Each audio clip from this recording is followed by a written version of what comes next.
Hello there everybody, and welcome to Penumbra Necrologue. Welcome back to Penumbra, I could say, actually, if you think about it, because it's been a long time since I played the Penumbra series.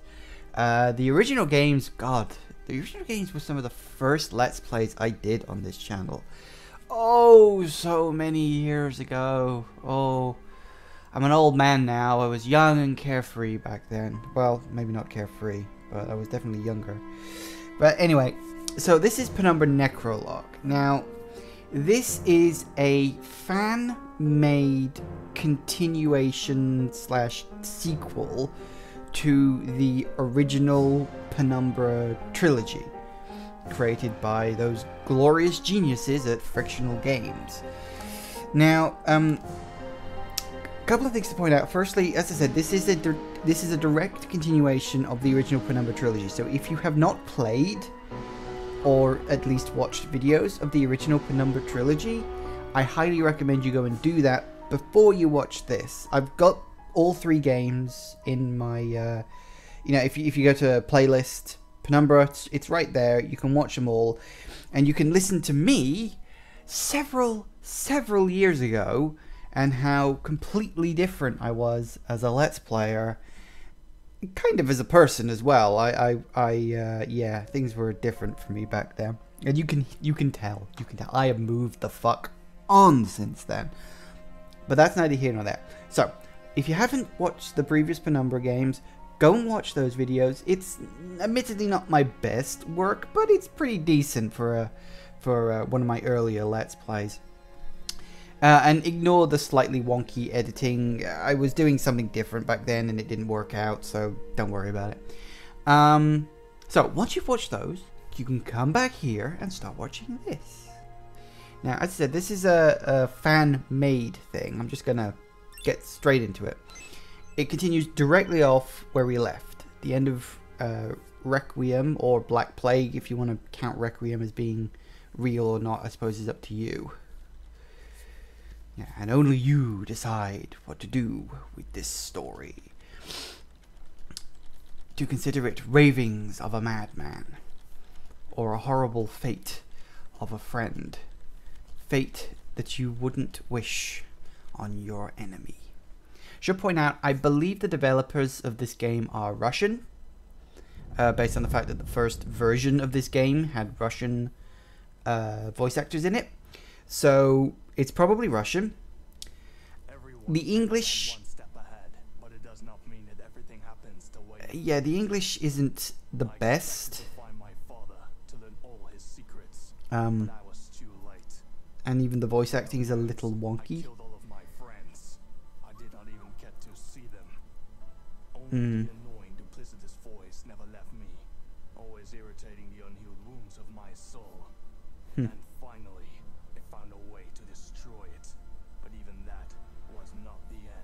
It's never the end. Is the reason for everything that has happened to me. It showed me its world and started to trust me, but I betrayed it. It was yet another of my mistakes.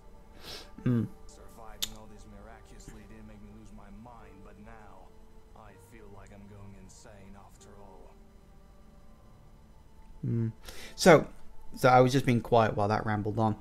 Yeah, it's because it's made by people whose English is not their first language, so you'll just have to sort of bear with some of the slightly wonky grammar in it.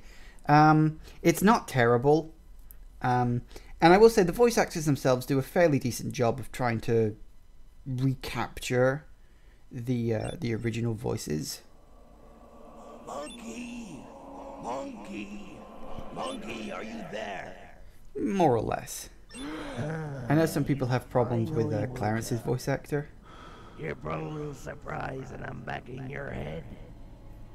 I guess that's up to you and whether you like him or not. Something other than what you want, it isn't because I want to kill you.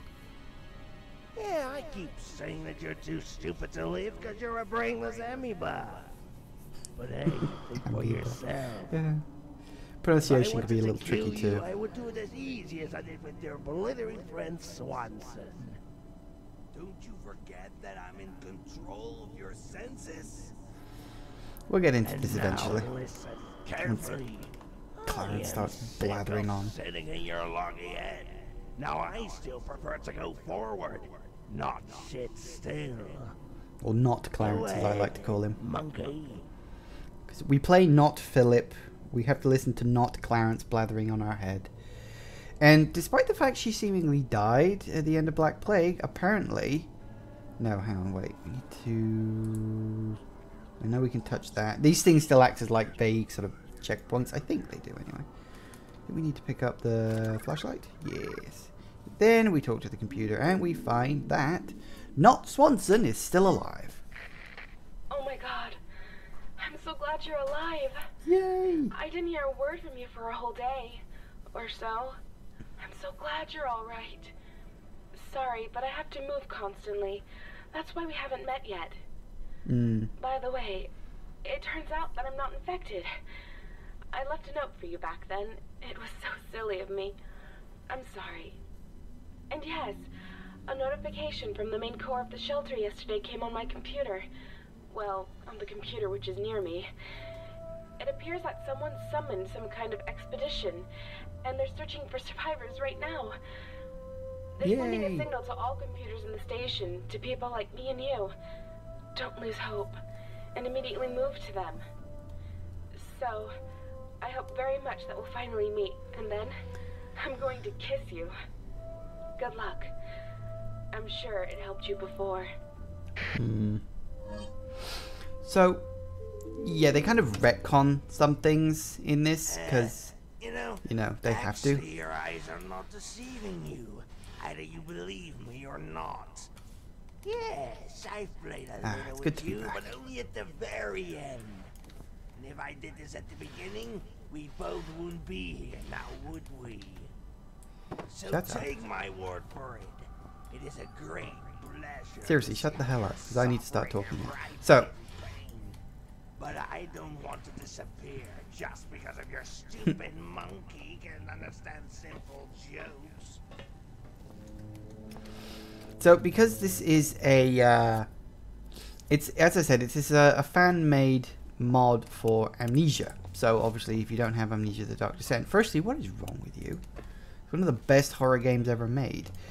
Secondly, you only get your flashlight. You don't get a glow stick as well, like you did in the original Penumbra game. Which I always thought was a bit weird that you got two sources of light anyway. I mean, I get that the point was like, you know, oh, if you run out of flashlight batteries, you can use your glow stick. But your glow stick was the best thing to use. Yeah, so they do retcon like a whole... I played this before, in case you couldn't tell. Yeah, they retcon the fact, you know, you didn't kill Swanson, you didn't get Clarence out of your head. It was all a giant trick at the end that Clarence was playing on you. All sorts of weird things like that. So, based on the fact that you're infected and I'm the most reasonable person here, I can surely say this corridor's changed a bit. Let's play. You find the way without my help, and I'll give you a shiny penny. Shut up about your shiny penny. I don't want any pennies. Now, one of the things you will notice if you actually decide to play this is that there is a teeny tiny amount of randomness to some areas. Which means there's an item somewhere knocking around here, and I don't know where it actually is. Let me think. I think it's this way. I want to go first. You will also notice, as I'm wandering around, that I'm just wandering around without a care in the world.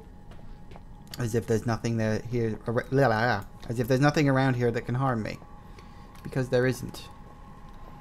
You will occasionally see lights in the distance, but you don't have to worry about them. They are completely harmless. They are not real. See, look, like that. See that light? And if you go over there, oh look, there's nothing there. Absolutely nothing. So it doesn't really matter. Anyway, we'll keep the light on so that you guys can actually see what the fudge is going on around here. And we will see what... Oh yes, cassette tape, that'll come in handy. Yeah, I played this before. In fact, I played this so much that I ended up writing a guide for it. if you get stuck on this game and you go to the Steam guides section, because this is totally available on Steam, this mod, you can just download it, and as long as you've got Amnesia as like the base game, it'll run perfectly fine. Not a problem whatsoever. Yeah, so if you check the guide section for it, you will find there is a full guide, and it is mine. Doggy! Not real. Of course it's not bloody real. So, considering that this is a fan-made mod, it's actually really, really good. Like, I was genuinely surprised at how good it was when I first played on it. It's legit. Hook and rope. I don't remember if there's anything up here. I think there's some painkillers. If memory serves.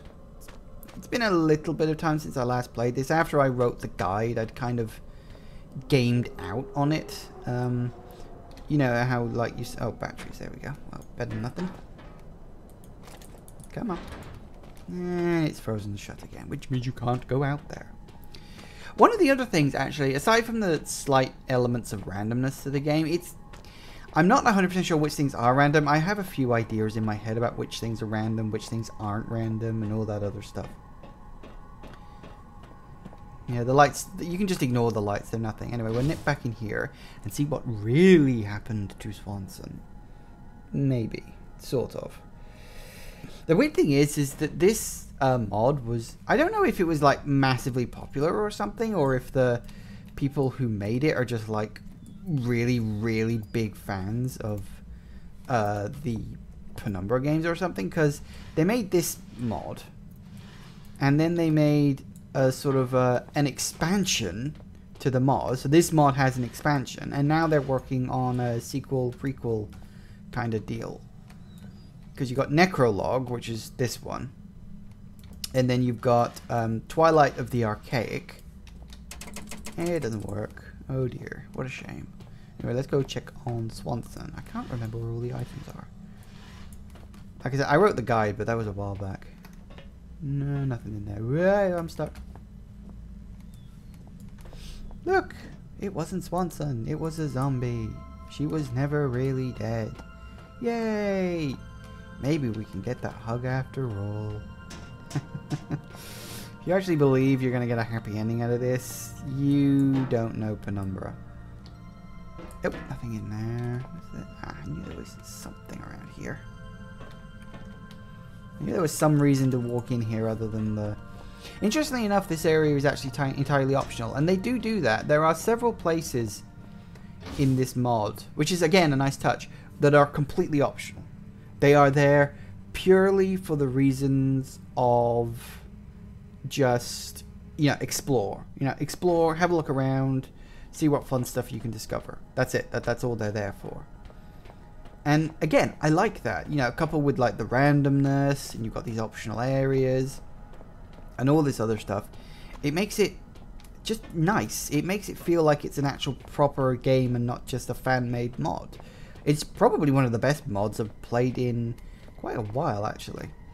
Now, that door's locked. There was another room around here somewhere. Oh no, is it a zombie? No, it's not. They're just tricking you. They're not going to give you a... See, okay, why is there a door with a brick wall behind it? That does not make any sense. Like, literally, it makes no sense. You also get places like this, which are just dead ends, purely for the sake of dead ends. I don't think it's possible to open that door up. If it is, let me know. Like, seriously, if you know how to open up that door, let me know, because I've never worked it out, and I don't think it is possible. Some one of these drawers. There you are. It's a note, or it's a picture more like. That we don't need, but this we do. The Ford. My name is Walton Rowley. Rowley? Rowley. Something like that. Until now, I have been dutifully doing my job, despite the risks and danger. I haven't managed to get far away, and all that's left for me is to hide in my apartment. I worked in the examination room. My task was to study the organisms which we found during the expedition. The horror began with the infection outbreak the day we opened the Turngate tomb. At first, they brought me a couple of dogs which we found in the old iron shafts during the exposition to search for a new passage of the tomb. After examining them, I found that they were subject to some sort of mutation. Everything looked so unusual that I could not determine the cause right away. After a while, the infection passed on to humans. Our small community, which had been united by one goal, which took decades, fell apart entirely in a few months. This nightmare lasted about 6 months and is still going on today. One day, they brought me a corpse of an infected human.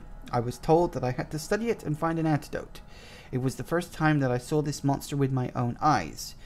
During the examination, I made recordings and took photographs. I studied the blood structure of the infected, which gave me the first leads to finding the antidote. After a couple of weeks, I still couldn't get used to the presence of that corpse next to me, and I got more and more terrified each day. Another fact shocked me. The body of the infected didn't seem to degenerate. It only changed skin color. After another couple of weeks, I developed a formula, but it was too late. Almost all the members of the staff were either dead or turned into these monsters. My 2 colleagues were the last living people I saw today. They decided to go to the generator room and hide there. I don't know what happened to them. Collecting all the supplies I could find, I decided to lock myself in my apartment. For the past few weeks, I've been sitting in this room, listening to frightening silence. God, there's a lot of text on this, isn't there? Day 16. It's impossible. I heard footsteps in the hallway, and they didn't sound like the steps of the infected. I've learned to be very careful these last few weeks, but maybe it's time to be too careful. I might have lost my chance to find a survivor. That's probably Philip, because he spends a while wandering around here. I heard a noise again. This time I thought it was coming from the examination room. It sounded like a large number of living beings had gathered there. I don't know for sure if I'm right, but it looks like this is my chance to escape. I might even find my colleagues in the generator room, if they are still alive. If I'm staying here, I'm going to die anyway, either from starvation or from the clutches of those monsters. I will gather up my strength and make a run for it. No idea how far he got. More batteries. Yes, please. I don't believe... Oh, no. Painkillers. We have painkillers. Ah, healing beds. Lovely. Now, if memory serves... Now, that way... Yeah, that's a dead end. There's nothing down there. Now, this is the other thing they add. Every once in a while, you will get optional areas to explore. As you can see, you can clearly just drop down here. It's not a problem. It's not an issue. Or, if you so wish, hang on a second, let me actually get there. You can use the hook you found to drop down here. Now, both lead you to the same place. They both lead you to exactly the same location. But I'm going to go down this way for one reason and one reason only. There's a note that I want to read down here. This place, you get hurt. Because the rope snaps, or I don't know, some such rubbish like that. If you go the other way, it's a lot safer. It's probably, that's probably the way you're supposed to go. I don't know if you're like meant to go this way, or if this is like a special Easter egg or something like that. Look, it's a dead body. Hello. Crouching. A couple of painkillers and a note. I said I wanted to read the note. Day 1. Damn. From what height did I fall? My legs swelled up. I think it's broken. I can't walk and a couple of my ribs are broken. I fell from a cliff while bypassing the area. There was a terrible storm and it seems to have blown off due to wind. I can't remember well. A ladder is lying nearby. It obviously has fallen here the same way as I have. If I could put it upwards, I could probably be able to get out of here, but it's frozen solid to the ground. I don't even have the strength to crawl. Day 2. It's extremely cold. I can barely feel my limbs. Out of despair, I've started looking for positive things. The pain has reduced, and because of the slow blood circulation, my leg isn't swelling up so fast. It's hard to write. My hands are shaking. The situation with my face is very bad. I can't even open my mouth. Day 3. I've gathered all my strength and crawled into a corner. There's a patch of ice in the wall. If only I could break it. Perhaps I would not feel so cold. I cried, and during this fit of hysteria, my lips got disjointed. I could feel blood on them. I had to eat the beef jerky that I was keeping for Cheryl. I used to visit him in the kennel, my loyal friend. I'm wasting my life in such a foolish way. I left my mother and my sick father for this job on this damn station. I'm so sorry, my dears. I just wanted what's best for you. Love, Benjamin. I can't see compassion in you. You could take his place right now. Nice together. Shut up, Clarence. You're not helping the matter very much. So anyway, we can crawl our way through here. We have to crawl very slowly, apparently, because we can't move any faster than this. And once you drop down, you just go through this tunnel, and you come out of the next area, where you have to drop down again. It's getting deeper and deeper. At some moment, I've started thinking that this facility is endless. My hope began to fade. I found myself where I'd never been before. Whatever awaits me there remains to be seen.